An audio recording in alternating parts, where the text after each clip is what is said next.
No, I am fired up today. I'm so fired up. I didn't even have time to change my background because we continue on our 2 hours of domination on the Stadium Network and everywhere the stadium is. This is the Coach and Bro Show. We are live until noon Eastern time. And you guys know that lately, yeah, we talk about the big stories in pro wrestling. We talked about the business of pro wrestling, but we're also actively looking for great interviews with people that love pro wrestling. And boy, do we have a special one for you in just a couple of minutes. But before we get to that, I got to bring in my guy because he's been everywhere. JCW, he's tweeting everywhere, 30, 40, 50,000 views. My God. Oh, wait a second. Do you have a haircut? Did you go get a fresh cut for today's interview? I just comb my hair nicely for you today, Coach. Well, thank you very much, Vince. Yeah. And, Coach, never mind wrestling. We're talking some baseball today, bro. That's what I'm hopped up about, bro. Baseball, baby. I knew you would be. I said when we book this next guest, we're going to bring him on in a second. Not yet. I said Vince is going to love this. Yes. Because your two loves is baseball and wrestling. And I think that when you look at the Savannah Bananas and their marketing machine and everything that they're about, that's what we're about. That's what we're about, the fans and entertainment and thinking outside the box. Isn't that what you think when you watch the Savannah Bananas? Absolutely, and I'll tell you what else I love because, Coach, as kids, we grew up with the Harlem Globetrotters. Yeah. And that's what this is. They are the Harlem Globetrotters of baseball. So entertaining. I've watched so many games. I am very, very excited about today's show, man. All right, so we're going to have him on, but I want you guys that may not be familiar, you never can assume, because recently, when you're a star, you get on the late night talk shows, and to me, Jimmy Fallon is the absolute very best. Producer, man, if you don't mind, cut one. That's right, on time. Here we go. It's tricky to rock around, that's right, on time, it's tricky.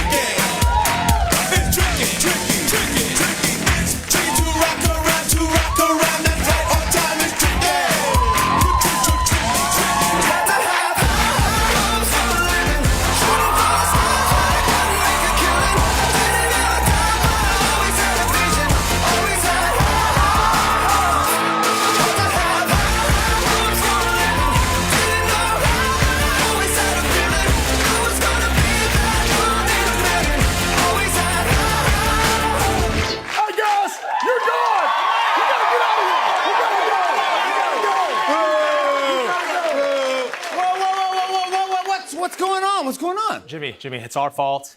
It's your show. We came to your show, and our umpire wanted the moment. I get that. I mean, we'd love to give them their moment, right? Let's drop a beat! Now let me see that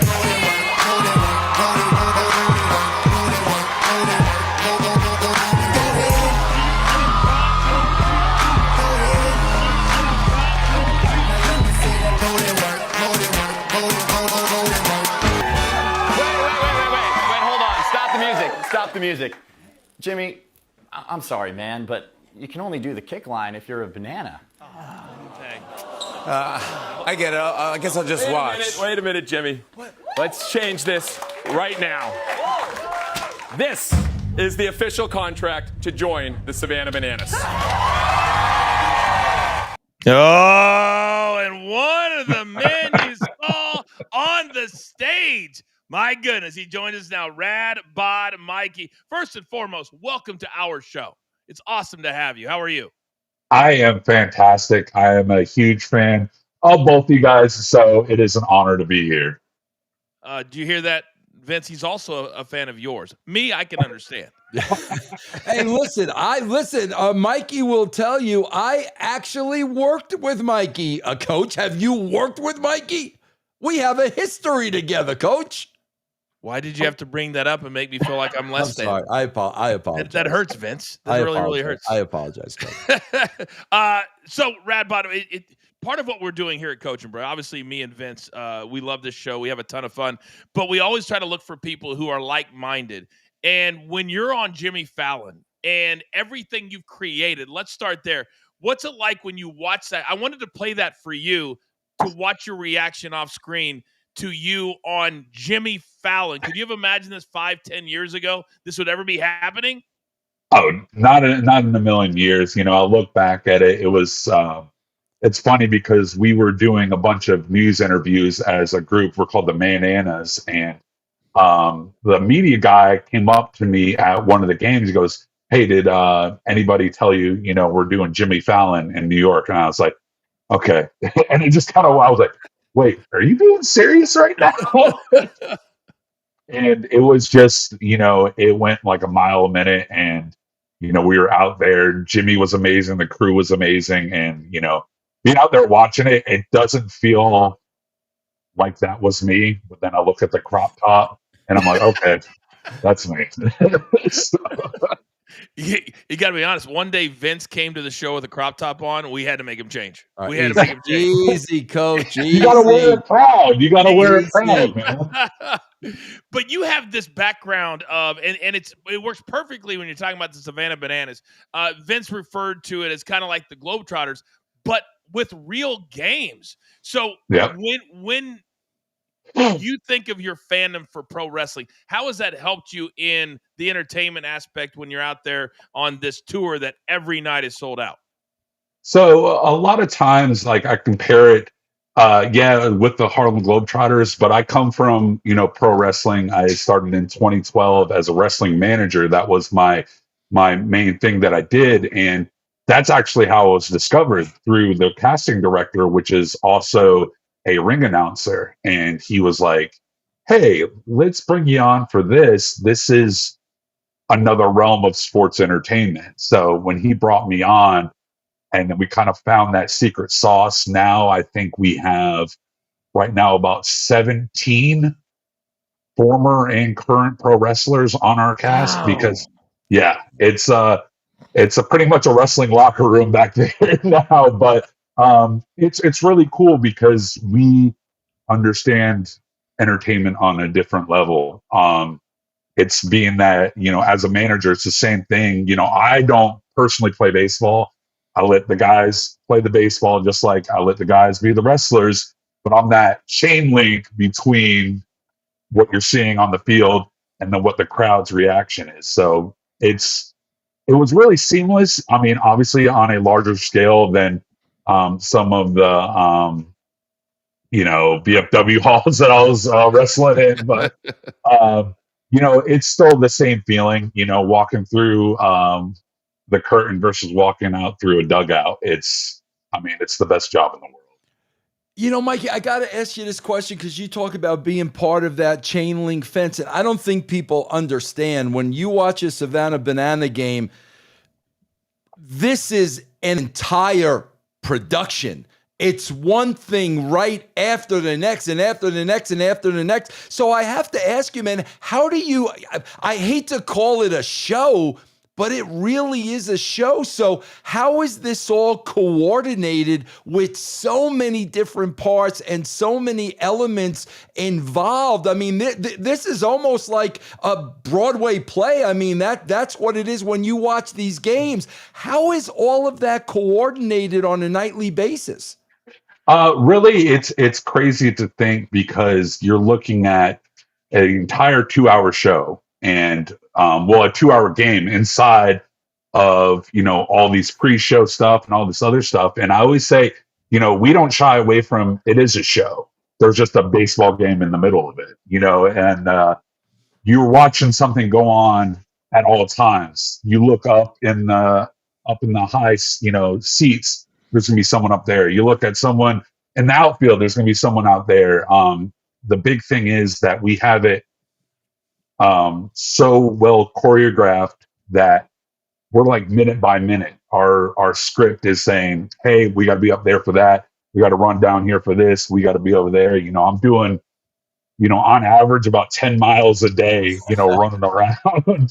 And, me being 350 pounds, you can see me moving. And everyone's like, I didn't know you could move that fast. And I was like, well, it's a heck of a show. But, these guys in the middle of it, the greatest thing is they are ball players and they can play, and then they can also do a backflip, you know.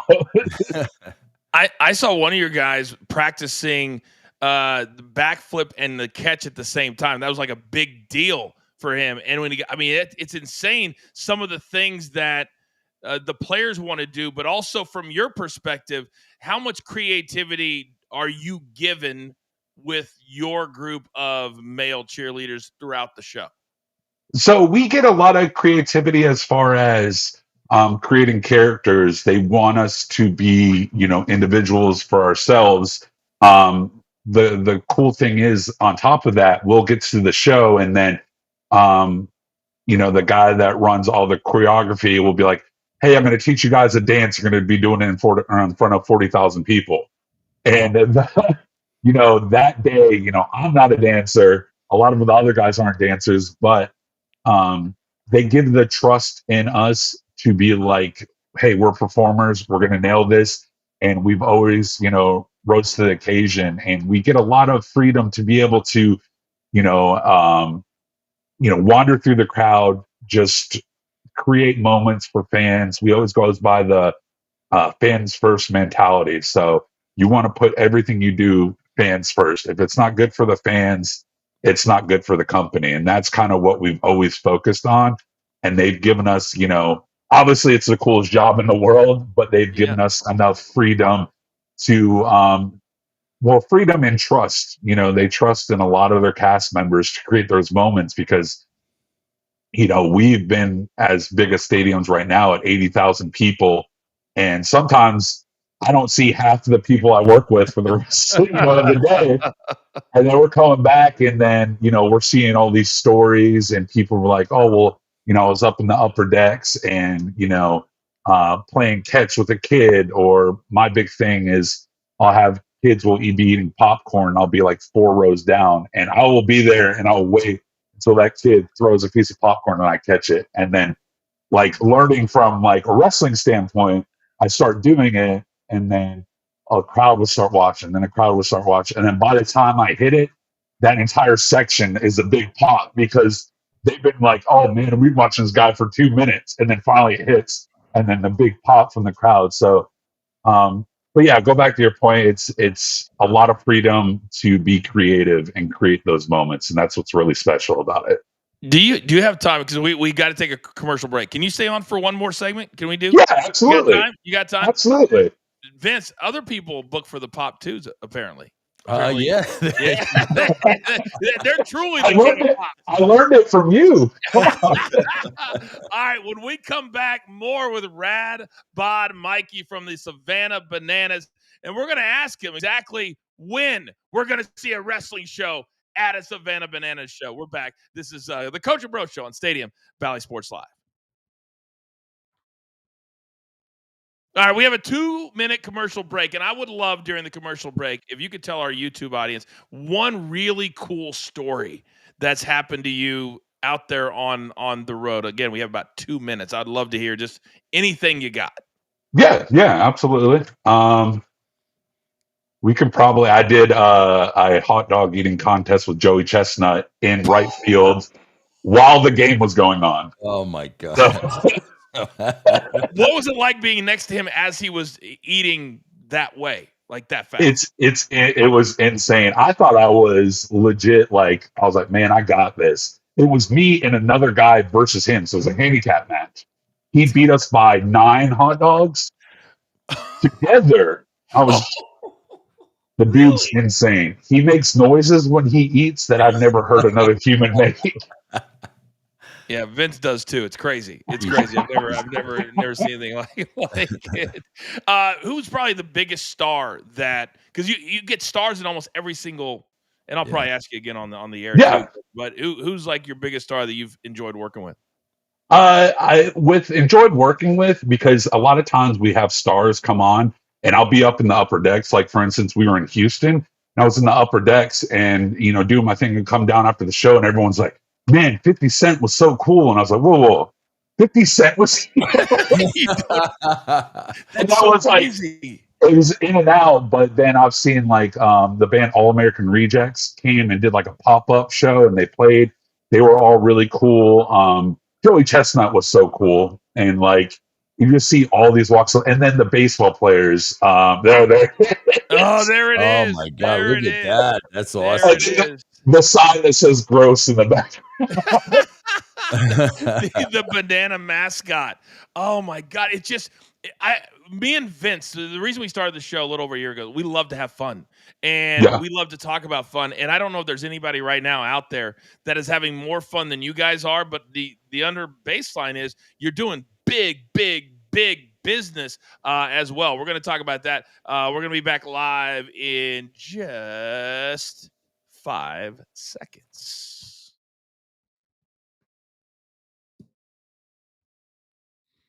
Okay, welcome back, everybody. We are live on Stadium, Bally Sports Live, Amazon Prime Video, Direct TV, YouTube TV. The list goes on and on. We're so glad and honored that you guys would spend your Thursday mornings with us. We continue on, me and my boy Vince with Rad Bod Mikey from the Savannah Bananas. What an incredible interview so far. Vince, this is like your two worlds exploding right now. Yeah, but I got to call our boy Mikey out. What do you got? What do you got? Coach, Is it the hat? No, Coach. You and I, we call each other out when somebody's got to be called out. 100%. I'm calling you out, Coach. I'm Do it. calling you out, Mikey. Do it. Now, Mikey made the comment in the last segment that he is not a dancer. Now, Coach, did you go through? I studied for this, Coach. I went through my notes. Did you go through Mikey's notes? I did. I did. Did anything stand out to you, Coach? I mean, a lot of great highlights in the notes. I'm going to be honest with you. One thing stood out at me, Coach. What's that? Mikey's a Swiftie, bro. He's a Mikey's a Swiftie. And he claims not to be a dancer, bro. Come on. What are you doing? Mikey, I'm telling you right now, if on her next tour you guys show up in the background, Oh my God. Can you imagine? Hey, listen, there's Jackson Olsen. He's a player for the Savannah Bananas. And if you look at his social media, about 1 out of every 3 videos is him talking about Taylor Swift. So if it's going to happen, there's the connection there. So we're counting on him. I really feel like, Vince, I appreciate you calling him out. We can't treat him any differently than we treat anybody else. Absolutely not. He's our new favorite guest we've ever had. Yes. Oh my gosh. I really feel like one of the big things in the last 30 years is at minor league games, normally to get people to show up, you will have a wrestling show after the game. Has there ever been a discussion with you guys? Because we're talking 60, 70, 80,000 fans at some of your games to bring in a wrestling show with 17 guys with pro wrestling experience or wrestling experience? We've definitely talked about it in different avenues as far as it might be just fantasy bookings, but we've talked about having a show on the field. We've had we do a cruise, and we talked about we are actually the same company that does Jericho's cruise. Oh, Helps put on our cruise, so we're like, they know how to put a ring on a boat, so we got a whole show. And we're just fantasy booking everything and stuff like that. But it hasn't happened yet. We're going to put that in the universe. We definitely. It's funny because they're getting to know pro wrestling because we were doing a race, and they always want the races to be close, and we were like smoking these other guys in this race, other Mananas. And the Manana at the end, his name is Cody Fluffman, and he notices we're smoking the other guys, and we have to put on these tutus. That's what we're doing. So he goes and he intentionally get his foot, stuck in the tutu, and then takes a face bump. And then the crowd goes, oh! And then he gets up and he's selling his chin and he's running home to make it close. We get through there, and our main boss, Jesse Cole, the guy in the yellow tux, he's like, oh my gosh, are you guys okay? And then he's like, yeah, I'm fine. I was just selling it. And he was like, these guys are insane. The one thing I saw recently, and me and Vince talk about this, sometimes it seems like it's at nauseam. We become kind of what I call the ticket whisperers because the ticket prices have just become insane. And I watch all of Jesse's videos. I follow all of you guys because my mindset as we're building our brands is exactly what you guys do. And a lot of the videos Jesse talks about, if it's this price on another site, it's not us, because we're never going to gouge you. From a fan standpoint, do you think wrestling right now could learn from you guys with fan-friendly pricing, with fan first? Because I love hearing that, but we don't see it right now, certainly with the WWE, with thousands of dollars being spent on tickets. Right, exactly. We definitely take a lot of notes with WWE. If you watch anything of Jesse, he's big on the WWE product and just pro wrestling in general, just how it's evolved. And you look at our mentality, it's fans first, entertain always. If it's not good for the fans, if it's not good for entertaining the fans, then why are we doing it? So like, we're sitting there and you want a whole family to have fun at a game, but you take a family of 5 to any game or any sporting event and you're going to be paying hundreds and thousands of dollars. And that's not where I think it's fans focused. We pack out all these stadiums, but we intentionally sell tickets at one price for your seat. And there's not granted, there is a very long waiting list to get these tickets. And that's where it kind of gets mixed up, because then all these, third party sites are buying these tickets and selling them for $500, $600. Yeah. And it breaks our heart, because our whole mentality is, let's make them affordable. There's no taxes. There's no extra fees on it. It goes, this is the price. This is the price you're paying. Unfortunately, people grab those and then sell them elsewhere, which is almost unavoidable. But I think that mentality can be learned, over other platforms, especially, in this day and age where, ticket pricing, even for like music festivals, anything is just hundreds and hundreds of dollars. And it just, I'm gonna watch it on YouTube, or I'm gonna watch it at home. I can't afford it. So like, to be a part of a company that really takes that into account and makes these tickets affordable is really important. Coach, I got to tell you something, man. For years and years and years, you know how baseball is always trying to get its popularity back, and they've been making changes the last couple of years. We're going to have the automatic strike zone next season, so they've been making the changes. But, Coach, I swear, I've been saying this for years and years and years. Then all of a sudden, I turn on a Savannah Banana game and I was like, you sons of bitches. Coach, the greatest, they do a lot of great things. Okay. The greatest thing, Coach, is if a ball is hit into the crowd and a fan catches it, it's an out. No, it's not. Coach, No, it's not. If they instituted that in Major League Baseball, you're going to tell me they wouldn't sell out every freaking game? Coach, how awesome is that? That's awesome. Explain that to me, Rod. It's incredible. It's one of my favorite rules that we have. So we have 11 rules right now. That's one of probably the best one that I can think of. And it creates this crazy moment, because you want, it's just like pro wrestling, you want the crowd to feel like they're a part of the show. You want them to be in on it. So what better way to be in on it to literally have them change the game? We've had games end by a fan caught foul ball, and you look on YouTube and all over social media, they'll bring the fan from the crowd and bring them up on the field, and the team's going to put them up on their shoulders. And it's like, we've had it from like 10-year-old kids to grown men, grown women. Like, it's just the coolest thing to see. And especially, it's funny, my favorite thing is the fans will catch a foul ball whether it's the Bananas or not. So if the Bananas are up the bat, and then a fan will catch a foul ball in a Bananas jersey, and they're just like, yeah, the Banana, they're like, wait, you're our fan. You are. Exactly. Oh my goodness. It's and I know you guys are growing as well. Vince, that's a great one. That's great. Yeah.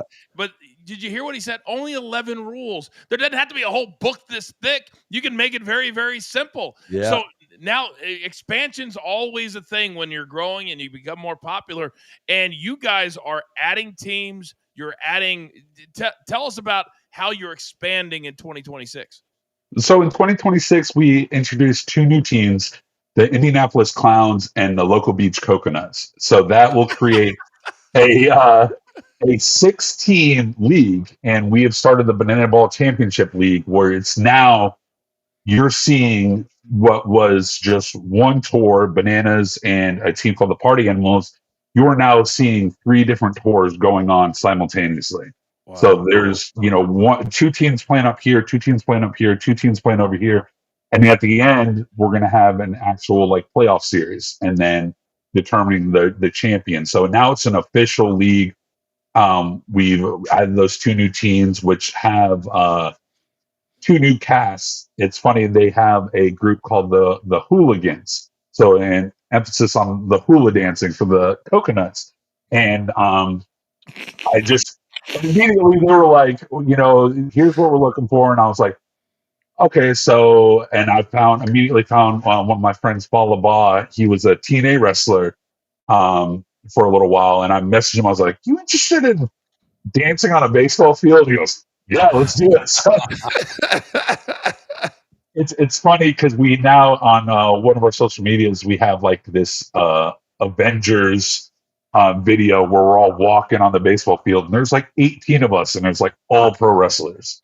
Wow. We all cover them. So seeing the expansion, and just seeing how much it grows from, we had a few cast members. Now we have each team travels with about 200 people. What? So, yeah. Wow. So from players to coaches to cast to merch, and we all travel together. There's no we're all on the same bus, we're all on the same flight. So it's funny, people get on the flight and they're looking around. They're like, okay, who am I? That's a chartered Delta. Hey, Coach, yeah. I got to ask Mikey this because all right, you only got 60 seconds. Real quick, another great element is they bring in pro ball players, and it's an honor for them to play. My biggest pop was Spaceman Bill Lee actually made a return. So, Mikey, I got to ask you, what former player did you mark out for the most? Got to be Nick Swisher at Yankee Stadium. He's been around us quite a few times, and it was my first time actually getting to meet him. And talk about a dude that when you meet him, he just makes you feel like you've known him for years. He was so stoked. And then seeing Joe Torre there was really cool. He walked up to me and said George Steinbrenner would be rolling in his grave right now if he stopped. In the best way possible. He loves the Bananas, but seeing those as a huge Yankees fan, that was unreal for me. Yeah. Rad Bod, this has been amazing. I feel like we need to make you our coach and bro Savannah Banana correspondent. When you have a big game, you come on, tell us what's going on from the. I'm 100% in. 100%. I would love to be back. All right, it's in. I got to talk to the boss. Yeah, you're in, baby. You're in. All right, Rad Bod, Savannah Bananas 2026. Let's go. Thank you, sir, very, very, very much. We're only halfway home. Plenty to talk about on the other side. It's Coach and Bro right here on Stadium and Bally Sports Live. All right, you degenerates. We continue on here on our YouTube channel. I mean, how cool was that? That was cool awesome. And you guys, if you have not checked out the Savannah Bananas, man, I'm telling you what. And you could find them a lot of places now, streaming services, ESPN. I believe they were on. You got to check them out, man. It's so much fun. I can't get past because one thing that Jesse does when he's talking about these prices, and you hear Rad say they don't do the sales tax. When you buy merch, if you buy a $25 t-shirt, it's $20. They leave millions of dollars on the table because he wants the merch out there. He wants people wearing it. It's such a novel concept, isn't it? Yeah. And they're growing. Novel concept, yes? Yeah, and like I said, man, it just brings me back to my childhood and the Harlem Globetrotters. It was that same feel, Coach, Yeah, 100%. Oh, my goodness. I feel like we have little goals here at our show, Vince. I feel like that needs to be a goal, that we do our show live from a event. How cool would that be? That would be tremendous, Coach. Tremendous. I mean, we'd make have that happen, Coach. You make things happen. Make that happen, Coach. I might know a guy.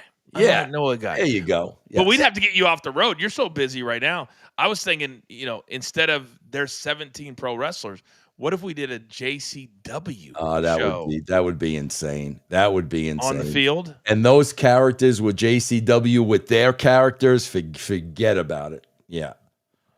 I've got all kinds of ideas going on right now. Yeah. Tons of ideas going on right now. It was super, super cool. We still have a ton of topics to talk about. Coming up on the other side, Vince, I don't think you've heard this sound yet, but Chris Jericho went on a podcast, and we're going to play it for everybody. We're going to react to it. Also, Tony Khan doing the rounds in New York City. I've got some advice for him too. He really needs us, Vince. He really needs us. He really needs us. Also, we got to talk about the Cena retirement tour. Took another left turn on Monday. One thing we liked, several things we did not like. We're back live in 5 seconds. Okay, welcome back, everybody. We are live. Coach and Bro, 2 full hours on a Thursday. A big thank you to Rad Bod Mikey of the Savannah Bananas. What an incredibly fun interview. All right, Vince, we got to get back to the serious business that is wrestling. And there are a lot of things going on right now. But when you talk about the John Cena retirement tour, and we predicted what we thought might happen on Monday, they did a version of it. However, it felt like at the end of the show, and I couldn't wait for your reaction to this, and somebody sent this to me on social media. They said that Blood and Guts felt like Blood and Guts, and that War Games feels like it's the All-Star game, because they just took 10 of their biggest names and threw them out there and said, hey, but Vince, I don't think those 10 guys will go deep enough to make the fans say War Games is supposed to be War Games, isn't it? Yeah, Coach. Again, man, I don't want to be Debbie Downer, and you have to understand, it's like the Savannah Bananas. When you go to a live event, you are so hyped up for that live event. Number one, you probably spent a lot of money, especially in the case of the WWE. Number two, you're probably going with friends and family. Number three, you've probably been anticipating it for a very long time. So whatever happens at a live event, you're going to pop for. I mean, there's no, it's like going to a concert, you're going to pop for everything. You're excited to be there. I've been in that spot a million times. But, Coach, I'm watching the end of the show on Monday night, and I'm like, how literally combined, how many times have Brock Lesnar and Roman Reigns returned? I have to guess. Combined, I bet you it's 20 times. I bet you're right. I bet you're right. I'm watching this. The people in the garden are going nuts. I get it. But it's, my gosh, bro, how many times are we going to keep running the same play? And now we're going to segue to Jericho, and there's a lot of rumor about Jericho maybe coming in and being in the Royal Rumble. Coach, this is another guy that's in his 50s. I thought that if they were going to bring Jericho back, that it was going to be in the tournament, because remember the package that Cena voiced, and he was like, it could be from Raw, SmackDown, or even outside of the company. Now, Nick Nemeth is my partner on Wednesdays. I love Nick Nemeth. Love him. Great dude. And yesterday he described the entire process. He said it was amazing. And I assume that it would be when he's coming in for a one-off. But they had Matt Cardona and Nick Nemeth. Nobody else from outside of the company. And technically they're TNA guys, so they have a deal with them. But when I look at the 16 guys, Vince, to me, it doesn't, I don't get excited over any of the names that are left for December 13th.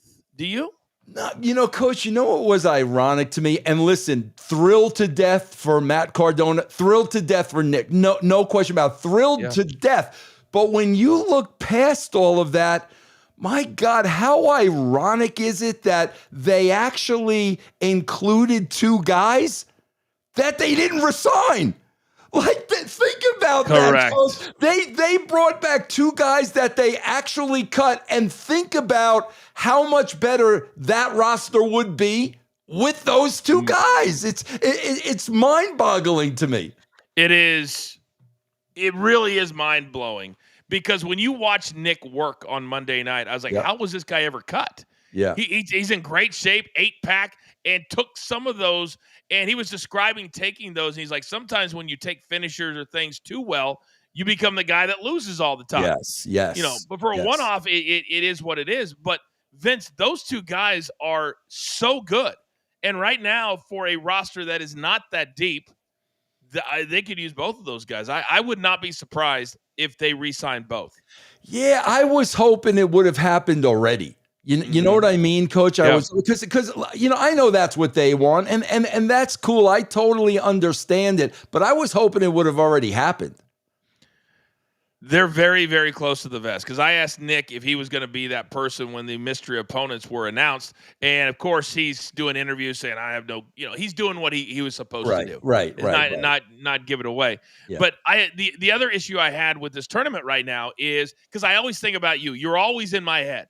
And I said, if I'm in the room, I'm thinking of the 16 guys. How can I make it as entertaining as it possibly could be? Not chalk, meaning – every guy that's supposed to win, perception-wise, they won. Would it have killed anybody to have Javon Evans beat Gunther, and then Gunther beats the absolute tar out of him, so he can't continue? So then Gunther gets to continue, but yet you gave Javon Evans the win? You could have done that. Hell, you could have had Nick Nemeth, Dolph Ziggler beat Solo. Would that have been – they're not booking Solo for anything right now, but there was none of that. And Coach, that's the thing. Building up to this thing, if you heard me on this show, I kept saying over and over and over, I'm going to give them the benefit of the doubt. They're going to pull a rabbit out of their hat. I'm going to give them the benefit of the doubt. And unfortunately, in my opinion, what you just said, Coach, we did not get that. And okay, we got Cardona, we got Nemeth. That was great. But again, the reality of it is these are two guys that you released and brought back. We did not get that one thing that I feel was desperately needed. Desperately needed. And we thought maybe it was going to be Brock so we could tell that story. It doesn't look like Vince right now, the way things are lined up, because Cena's not a part of the War Games. He's going to be fighting Dom. So when does Cena get his retribution against Brock for the squash that we saw at WrestlePalooza? Well, not only that, Coach. Now, listen, and you don't even have to be around for a while to understand this. Okay, we know Cena's going to do the favor for Dom on the way out. Yep. Which means he's going to beat the winner of the tournament. You're not going to beat Cena twice on his way out. And this is what you and I are talking about, guys. Like, you can be predictable up to a certain point, but when everything is predictable, you're missing that must-see element, Coach. God, you just nailed it, because that's what I want fans that are watching right now to understand. And this is not disrespectful, a made-up world. And that's what wrestling is. Wrestling is a made-up world, which means you can make up anything that you want. Yes. So, Vince, why would you? When because he has said it, that he watches shows like ours, that he reads social media, that sometimes they book because of what the fans want. How do you not give me something entertaining? Because so far, and the last two matches are tomorrow night on SmackDown, but how crazy can they get with Carmelo, Bronson Reed, Penta, Finn Balor? Yeah. That's what we have left.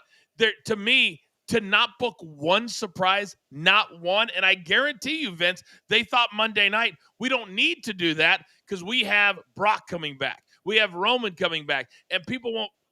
This is the biggest story of the year. And again, Coach, if you're really writing this story for John Cena, and John Cena is really your number one priority, which he is not. Here's why he is not, guys. Because again, if Vince Russo is the writer of this show, and Lesnar bails out of that ring from Roman Reigns, and the attention is here, who's flying down the ramp coming from behind to get his receipt? John Cena. Oh, I didn't even think about guys, that. The fact that you don't do that tells you Cena is an afterthought in his own retirement tour. Because if they do that, Vince, you get him at the beginning of the show and the end of the show at Madison Square Garden. Oh, my God. I didn't even think about that. That's what I mean about coach, not protecting your talent. This is John Cena. Last time we saw them together, he got killed. Absolutely killed. That was the moment. Give him the comeback and then figure out where you go from there in the next month or so. Oh my God, Vince, because also the way now that I'm thinking back to Monday night, and I'm thinking once he got Superman punched, he was out of there. Yes. And then the spear was to the police officer, and I can't remember who the talent was, but it wasn't Brock. No. Brock was already back up the aisle. Boy, wouldn't that have been amazing if they're taking him back up? He's selling, and then Cena comes out of gorilla from behind, and now Brock gets taken by both guys. Now you're adding a layer to Brock as well, right? 1,000%, and you are going off the air red hot. Now I got to tune in next week to see what happens. They're not thinking about him, Coach. That's the problem. If Cena is your priority, you're doing that. It almost feels like to me, too, and I would never accuse him of doing this, that Cena's almost checked out on this tour because he is such a smart guy that if he walked in to suggest that, you'd got to believe that they would say yes. Yeah. Wouldn't they? Or they'd figure it out, or they would do something like that. Hey, but I'm still holding out. I'm still holding out that whoever wins the tournament, Brock Lesnar's going to take him out, and Brock Lesnar's going to have that match with Cena. I'm still holding out for that, Coach. Wouldn't that be amazing? I'm still holding out. It almost should happen because with no disrespect to any of the names in this tournament whatsoever, there is not one that you go, man, that's the one that Cena needs to go to. The ones that they have left anyway is my point. Yeah. And we also said that there's got to be a couple of names that are so big, and it almost feels like they're like, well, all of our big guys are in War Games, so let's find 16 other guys to fill this tournament because our 10 biggest. Doesn't it feel that way? Absolutely, but gosh, Coach, we have to throw this question out there now. Okay, would they dare beat Cena in his last 2 matches, trying to give the rub to 2 different people? You got to ask that question, Coach. No? Well, I've been talking about it on my radio show, and I've had to stop short of getting in fights with my co-hosts because they're all like, no, you always go out on your back. And I said, if you have a title, but if you don't have a title, why can you not win your last match? Yeah. There's nothing to say that. No, that's not how it's done. And I said, I've also spent, well over a decade in this. I know what I'm talking about too. And right now, golly, that's a great question. Let's put a pin in that one. Coming up on the other side, we're going to play you some sound from Chris Jericho. And Chris Jericho, could he come back for the Royal Rumble? Well, damn, it certainly feels that way. Wait until you hear this sound and get Vince's reaction to it. What a great day, man. I'm feeling good today. Coach and Bro right here, Stadium, Valley Sports Live. All right, we continue on our YouTube page. This is where we do these super stickers. Also, at the top of the hour, we will stay on and do, if you want any super stickers, send them in now. $10 or more, you guys know. You get on the Wheel of Doom. Let's go to Death Metal Chasm. Coach, did you see Bilal Muhammad's comments about having underage training partners and Epstein? What the hell? No, I didn't, but damn, that is a what the hell. Haven't seen it, can't comment on it. Superior Jam. You're on the Wheel of Doom. Vince, JCW hands down is the best wrestling show out there. Because of spoilers, I thought I missed Matt Cardona winning the title. Like Frank Costanza, I'd like to go in fresh. Yeah, you can't get around spoilers in 2025, man. There's just no way. I will say this, though, and we'll get to the rest of the super stickers at the end of the show. I have seen, just reading your social media, a freshness in you, a renewed vigor in you. Would that be accurate? Oh, 1,000%, Coach. I mean, I have to fly out to Detroit on Saturday. I would have dreaded having to go on a plane. I can't wait to get out there on Saturday. I can't wait. Tell me why. It's just, it's the atmosphere, it's the environment, and I keep going back to Violent J, man. This is the guy. He created this thing 26 years ago, and this is a reflection on him, and he's just a great, positive guy to be around. It's that simple. I grow being around people like you, being around people like him. That's the stuff that excites me.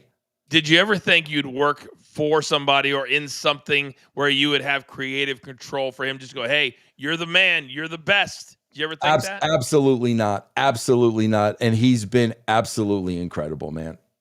There is nothing like working for somebody or with somebody that you respect, that you have fun, that you know is doing stuff on their own to help the brand, to help the show, and then coming together. I think it's the most fun thing that I get to do. And you're getting to do it, and then we do our thing together. So I'm super happy for you. I'm super happy, and I want to take this thing to the moon, or help you take it to the moon. All right, super stickers into the show. We're back live in 5 seconds.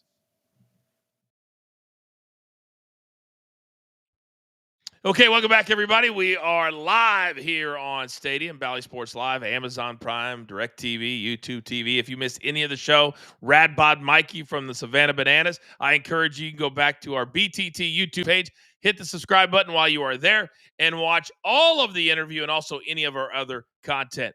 All right, Vince, sometimes a talent will tell you they are leaving without telling you that they are leaving. Recently, Chris Jericho, or we haven't seen on AEW television in a minute, was doing a podcast. He looked in really good shape, like he's lost a lot of weight, but also what he talked about a recent TNA event, it might surprise you. Producer man, cut to, and we find out we're frozen right now. So I will tell you what he said. Basically, Vince, he said that TNA, their last show, looked like a mini WrestleMania, that it looked like they were the number 2 company in the world. And this is a guy who's still under contract for AEW. You don't go on a podcast and say that. And then also he insulted their own show when they were in Philadelphia at the small arena. Are you surprised that Jericho would say those things publicly? I'm not really surprised, because there's either one or two things going on. He's either positioning himself for a bidding war, or he's bitter. It's one of those two things. I, Coach, would almost have to believe the latter. He has not wrestled since April. That's 7 months, Coach. Has even been on the show since April. 7 months. Now, listen, he's in the twilight of his career. Does a guy like Chris Jericho have 7 months to waste? Absolutely not. And I'm sure he doesn't appreciate that, Coach. Everybody loves making money, and he's probably the highest paid wrestler because he's also paid as a senior vice president, things of that nature. He's one of the originals. And I learned from Vince, because I asked him one time about money and when you have a lot of it. And he told me, Coach, you can only count it for so long. You got to have purpose. You've got to have a reason to get out of bed. And for Chris Jericho, who's made a lot of money in his career, we know how busy he likes to be, Vince, whether it's his podcast, his band. They travel all over the world. He's always planned his shows around wrestling. But at his core, he loves performing in wrestling. So I can only imagine that it is the latter. But to his credit, he hasn't said anything for 7 months. He has kept his mouth shut. But Vince, when you have a wrestling company and you have access to a guy of his magnitude, why would you not use him? Why would Tony Khan have him on the bench for 7 months? I don't know, Coach. We're talking about Chris Jericho here, a bona fide star. I don't know. I can't answer that question. I don't know how Tony Khan looks at things, what goes through Tony Khan's head. Man, I watched that interview for an hour and 20 minutes, and I'm sitting there saying, Tony, like, when are you going to learn, man? We're 6 years into this thing. I don't know if this guy has really learned anything, Coach. And we always have to do this because of certain reasons. we like Tony Khan. We want you to succeed, but we also have credibility in this business. And when we watch certain interviews, I wish he had a little bit better media training, is what I really wish. I agree. Because he has this way of not of answering the question without answering the question. Yeah. For example, he was asked the other day about Edge on the Ariel Helwani show. And that was a big deal because he didn't go on an Ariel show for a while. They had issues. I don't know what they were, but Tony, and he had issues with us too, just full transparency. And because of one thing that I said 7 months ago, and I'm like, you can't run a big wrestling company and have, that thin of skin. But Vince, he was asked about Edge, and he's like, I love Edge. Love Adam Copeland. He's really important to what we do. Love what he's done. Have a respect. And I'm like, he does that with every person that he talks about, Vince. I love this guy. No, that wasn't the question that was asked you. This is it. Are you going to answer the question? This is what I'm talking about. And you guys know, I think Tony Khan is probably the greatest character in professional wrestling today. You guys know that. I have a lot of fun with Tony Khan. But Coach, this is a perfect example. We just had Mikey on. Yeah. You watch that interview with Mikey. You want to go see the Savannah Bananas. 1,000. You want to go see, 1,000. oh my God, I got to be a part of this. That's what I look at when I watch a Tony Khan interview. After that interview, do you make me say, God, I got to check out this AEW? He never does, Coach, because he's constantly getting into topics that I don't care about as a casual fan. Now, maybe if I'm an AEW diehard, I do care. But to me, Coach, and tell me if you disagree, to me, his whole purpose every time he's in front of a camera should be, I got to get new fans. I got to get new eyeballs. I got to bring people to the product. He doesn't do that in his interviews. Which is why, like, if you have Full Gear, which is this weekend, which is why he's in New York, to me, it's promotion. But part of the reason that an Ariel or a me or a Dave LaGreca will ask him these questions about a Jericho, about an Edge, is because he does allow them to get paid and sit at home. So when we don't see a WWE Hall of Famer on a network because they're filming a TV show or a movie and we hear nothing, that's what you're going to get asked about. Not about the show with the guys and the girls that are going out there busting their asses for you. And then he just puts them over individual by individual instead of saying, guess what, Johnny news anchor, here's what we have this Saturday. Here's why people should come to watch our show at the Hammerstein Ballroom or wherever it's going to be at. And then put over certain things instead of just putting over the talent. Yeah, and Coach, he's getting into the media rights and how they don't get the numbers from HBO and Max. And, well, yeah, the last Dynamite, we were number 6 for the night. Nobody cares about that, bro. Like, but your media rights deal is not going to interest me in watching your show. It's a different mindset. I think sometimes you get caught up. And this is what I would love. Tony, come on our show. We'll ask you about things that people care about. I would love it. It's and this is the one thing that I always appreciated about Vince that hopefully Tony Khan can start to adopt is that Vince, he didn't care if he liked you or didn't like you. If he could use your show and your platform to promote the company and the business, that's exactly what Vince was going to do. Yeah. And so seeing Tony Khan in all these interviews this week, I think it's a positive step in the right direction. That he's out there and saying, okay, I understand. Okay, I've got these guys. And then you've got the opposite. You got CM Punk, who's all over Chicago promoting Elimination Chamber. And you're like, he's on Barstool. He's on the local news. It's strategic, all different kinds of shows. And I wish that Tony Khan would do that. And here's the interesting thing, Coach, when you say about CM Punk, he's promoting a show. Yes. Tony Khan is such a wrestling mark. He's promoting matches. And when he's done, Coach, I can't remember one thing he said because he just put over 20 wrestlers as the greatest wrestlers on the planet and 10 matches rather than stick to the show. Sell the show. 27 minutes. I watched all of it because I'm a fan and I want this business to succeed. Me and Vince only get bigger if the business stays healthy. And I watched 27 minutes of him putting over in a, I don't know, it was a hotel room or that horrible curtain that was behind him. I saw It was like 3 different videos. I'm like, give me a different background. Yeah. But it just was, it was all the names, it was all the matches, it was all that. Yeah. This hour goes by so quickly. All right, you guys know we'll be here next Thursday. No, next Thursday we were preempted. It's a full fight week on Stadium. We will still have shows. Follow us on social media. For those of you watching on YouTube, we will continue the top of the hour. We still got to give away a very important piece of merch on the Wheel of Doom.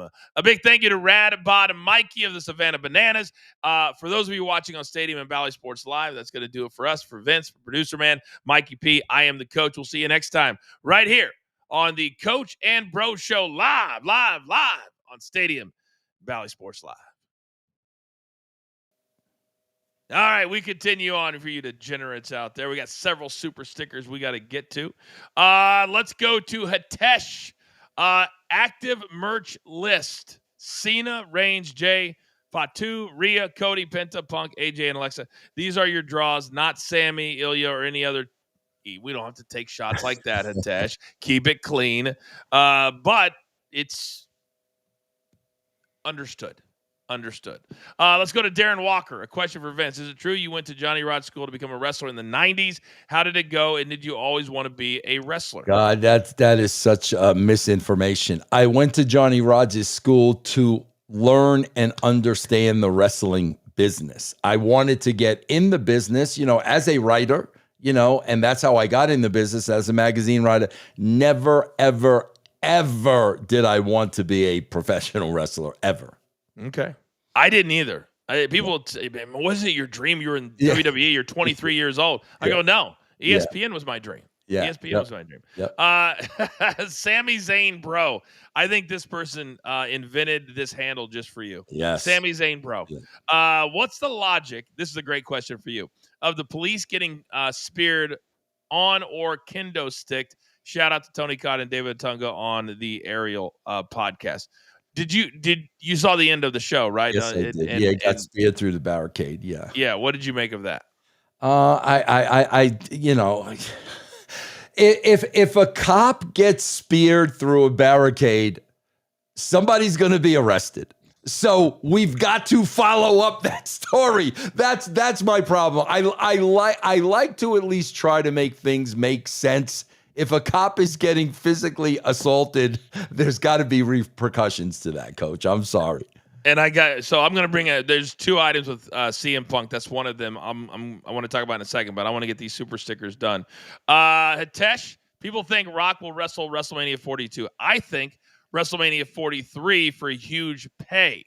WrestleMania 40 will be around Brock, Cody, Punk, Breaker, Roman, Seth, if Seth's healthy. Jelly and I'll be honest, Vince. I'd love to see Jelly roll against Logan Paul. That's the most entertaining one I see out of the 4, to be honest with you. We've got another name on the Wheel of Doom. Frank's Pickle Barrels. Yeah, he's a long-time brand member. And I met Frank and his lovely family, Coach. Great people. Great people. Fantastic. Yes. This is for Hollywood Salcedo. Yeet, no yeet, yeet.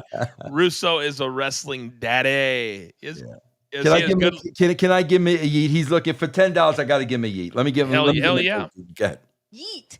No yeet. Okay, we covered all our bases, Coach. By the way, I'm Producer Man is working on my own soundboard. Very nice. I should have it hopefully by the first of the year.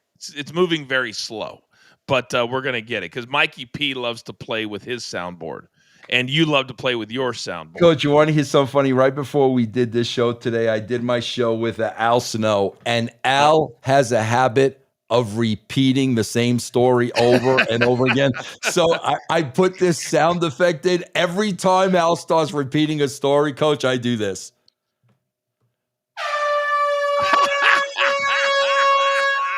And Al knows, okay, I must have told that story before. That's hilarious. That is hilarious. Let's go to the King of Pops. And guess what, King of Pops? Because you gave two $5, I'm Very making an nice. executive decision. Love it. You will get a spot. Producer man, put him on the wheel of doom. Number one, Cena's tournament was underwhelming. Would have loved to have seen Miz restart his career and go with him for the ride to the finals. King of Pop, there's no question. They could have done it differently. No question. Vince, I'm still shocked there wasn't one upset. Well, Coach, here's what there should have been. There should have been one story.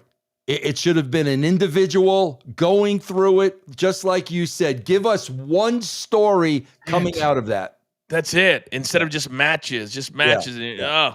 I mean, there's no Carmelo Hayes, Bronson Reed, Penta, Finn Balor. Yeah.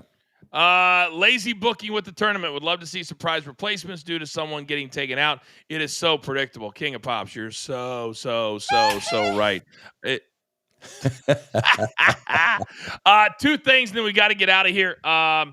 So CM Punk, he's doing his rounds. He was on Barstool, all these, the local news, WGN, all this kind of stuff. And he was asked about the police incident. And he was like, we have a new mayor in New York City, so I think I'm going to be okay. And those are the type of, we know it's a worker. We know it's an indie worker. But to your point, when you do that, right, New York's finest, there are regular people out there that think, oh, I'll do that. The other part is this. One more. Chris Powell, you're on the wheel of doom. The issue with the tournament is it more so creates 16 losers rather than one great winner. That's a great point. Also, Cody was laying into the fake cause with a kendo stick too. How can that possibly be okay? You guys are super smart. That's why we love you guys here. Those are two legit takes right there, Vince. Yeah, absolutely. Two legit takes. Absolutely. Yep. All right, last thing, and I wanted to hit you with this because we got one more though, Coach. One more. Oh, we do? Somebody just came in at the buzzer. Yeah. Oh, all right. Hitesh. Sorry, Hitesh, one more time. List I sent is top merch sellers for 2025. Why push Sammy in if they are not cracking that as baby faces and LA Knight was not on there? Jay's high. Valid, Hitesh. Yeah. Valid. And maybe that's the reason LA Knight is getting pushed to here, but not pushed to here. Yeah. Last topic, and then we'll do the Wheel of Doom. Vince, you and I have brought up motivation because of the way that these deals are done. You get the money up front or the deals are guaranteed. CM Punk, in one of his interviews, was talking about how the talent gets paid. And he said, and I'm paraphrasing, I don't even care if I'm in the main event anymore. In fact, when I was coming up the first time, the bigger the house, the more I got paid. He goes, now it doesn't even matter. So I'd rather be on first, shower up, and watch the show and be done with it. And I'm like, what did he just say? And Vince, when he says that, it plays right into what you and I have been talking about. There's no motivation to be a main event talent if you're going to get the exact same no matter what. PLEs are not pay-per-views. They're just another Raw SmackDown on steroids, and they're on Saturday night. But CM Punk said it. No motivation. And again, Coach, I think what that goes back to is TKO is trying to run this business like a business. But the only thing is, there's no business like the wrestling business. The wrestling business is an animal onto itself. So when you're trying to mainstream this and make this corporate like every other business, that's exactly what's going to happen. 100%. 1,000%. And I don't know how you change it, because clearly CM Punk, he's got his deal. He's probably telling himself that he has at least 3 years left. So he's like Cena. He can say whatever he wants and he's going to get paid out. I'm sure TKO doesn't like to hear him say that, but when this deal's over, his multi-million-dollar earnings are probably over because he's 46 right now. Yeah. So, if they're not bringing in guys over 50, he'll be 50 in 3.5 years. Yeah. Yeah. We got to get out of here, Vince. What a good show today. Great what a show. good show today. It flew by. Coach, can I just tell everybody real quick, brand new episode tonight, 7 o'clock Eastern, JCW Lunacy, guys. I will do the live watch along. You can go to their YouTube channel, 7 o'clock Eastern. I was literally just getting ready to give you this whole big thing. I just want Coach. I know you got 18,000 shows. No, but I was lined literally up gonna. after I was this, going to Coach. give you this. I was going to put it on the silver I'm platter sorry, for I'm you. sorry, Coach. Yeah, I know we got to go on to the next show. It's okay. It's okay. Love you, buddy. Love so you. much. All right, guys. Thank you for hanging out with us. If you missed any of the show, obviously you can watch all of our content on our YouTube. Oh, look who we got! Look at that. Nice. That's a nice T-shirt, man. That's really, really nice. That's really, really nice. I Yes. love that. Okay, Mamby Pam. Vince, this might be the biggest Wheel of Doom we've ever had. I say that every week. It gets bigger. but it looks at least equivalent to last week. Okay. All right. That's fair. That's fair. Producer Man says it is. So I'm going to go with Producer Man. I'm not going to go with you. Wow. I trust him more with the Wheel of Doom. All right, Vince, this is your thing. So whenever you are ready, who is our next winner going? By the way, that's Lonnie Mead in the picture. Lonnie, you're my guy. Let's go. Appreciate your support. All right, Vince, it's all yours. Here we go. Spin the wheel. Let's go. Oh, incredibly exciting. 3 merch drops this week. You can get whatever you want. You just got to let Producer Man know. Doesn't have to be wrestling. Oh, Viral Moment Sports News. Very Okay. nice. Very All nice. right. The email will come up right now. Viral Moments, you better be watching live. That's my only rule. There is no, hey, coach, I heard. No. We do it every Thursday. You're watching live. There is no I heard. There's the email. You guys know what time it is. Lonnie figured it out. Lonnie did it. Awesome. I love this show. I love doing this show. Vince, next week is Thanksgiving week. So are you traveling? Are you going to be back? Or what's your schedule like? For next week? No, I'll be home for Thanksgiving. What about Monday? I'll be home. Yeah, it's one show. I'm one and done on Saturday. That's it. Listen to you. That's what the stars do.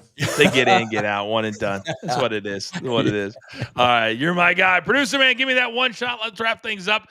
Never forget, twice a week, Mondays at 5 p.m. Eastern time, and then on Thursdays. Preempted, however, next Thursday, it's Thanksgiving for obvious reasons. But in the meantime, thank you guys so much for your support. It means the world to us.